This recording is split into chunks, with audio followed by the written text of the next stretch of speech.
اے میرے پیارے بھائیوں اور بہنوں، میں اور میرے ماں باپ حضرت علی پر قربان، آج میں جو واقعہ سنا رہی ہوں وہ حضرت علی کی حکمت، رحم اور انصاف کی ایک ایسی مثال ہے جو سن کر دل تھر تھرانے لگتا ہے۔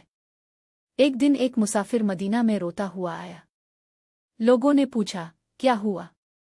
وہ بولا، میں نے سفر میں ایک بوڑھے سے سخت کلامی کر دی تھی، وہ غصے میں مجھے بددعا دے کر چلا گیا اور اب دل ڈر سے کانپ رہا ہے۔ یہ بات حضرت علی تک پہنچی۔ مولا فوراً اسے ساتھ لے کر اس بوڑھے کے گھر گئے۔ دروازہ کھٹکھٹایا تو بوڑھا حیران ہو کر بولا، اے علی، آپ اس گنہگار کے لیے کیوں آئے ہیں؟ حضرت علی نے نرمی سے فرمایا، غصے میں دی گئی بددعا اگر دل سے نہ نکالی جائے تو دونوں کو نقصان پہنچ جاتی ہے، دین بھی جاتا ہے، سکون بھی۔ آؤ اس سے درگزر کر دو۔ بوڑھے کی آنکھیں بھر آئیں۔ اس نے مسافر کو گلے لگا کر کہا، اے علی، آپ نے آج میرا دل بھی صاف کر دیا اور اس کا راستہ بھی روشن کر دیا۔